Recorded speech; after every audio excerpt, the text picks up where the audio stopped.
つでもありがビューティーテクキスに忘れられないから僕の大事なメロディーと長きが収束になれないなら顔が隠しちゃえば僕の思い通り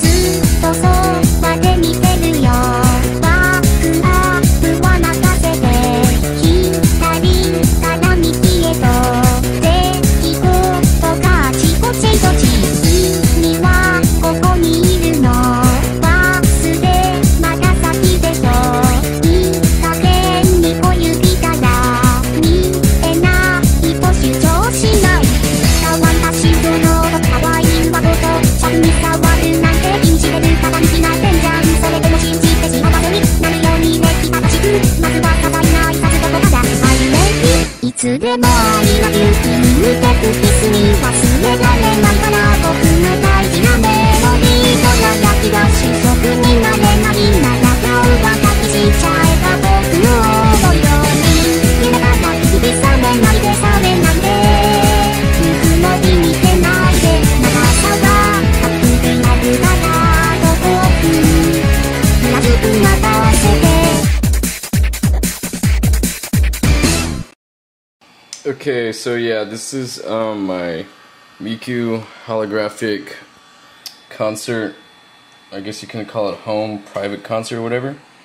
So yeah, basically what it is just a 3D dance model of Miku dancing with the black background because it doesn't give off any light, and that way it looks like it's a hologram. And what we have here is basically a piece of plexiglass you can buy at Hobby Lobby. And what I did is I sanded down the front of it with a very fine grit of sandpaper. However, I could sand it down maybe a little bit more, maybe buff it.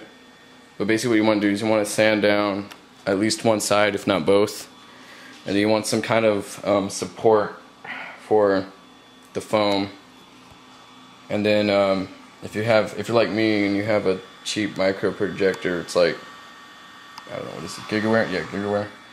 Then the aspect ratio is going to be a little off, so you're not going to be able to really get a 16 by 19 aspect ratio. So you might want to have like a black base, that way it doesn't reflect, because I was getting like some light on there.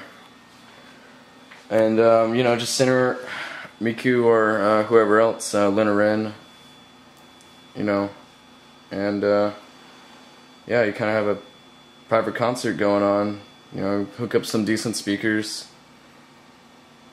and yeah. The only downside is that Miku dance, I mean, it's alright, but it suck compared to the concert dance models. But for obvious reasons, they don't release that because people could charge for little concerts like these, I guess. You probably wouldn't get much out of it, but yeah, I guess you could.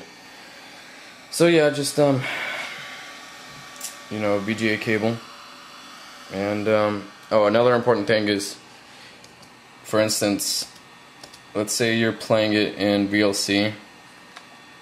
Okay, well, if you go in and you put these two files together in I don't know, Adobe Premiere Pro, you do that, what you want to do is you want to flip it horizontally. That way, whenever it's projected like this, it shows up front ways.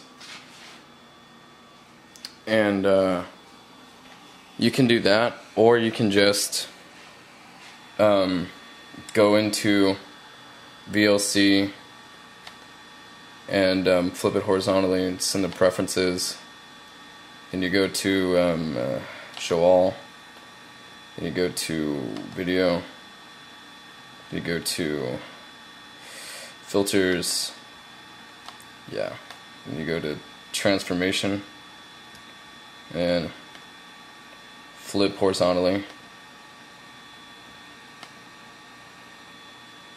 And then after you have that selected, and then you go back to effect and filters, and then you transform, or I think that's already there, so you don't have to do it twice. And then you just press play. And so what that means for me is that I've already had it reversed as far as the official, so then it comes back down in opposite form. But I don't think it necessarily matters too much. Alright, well that's how you do it. Alright, thank you.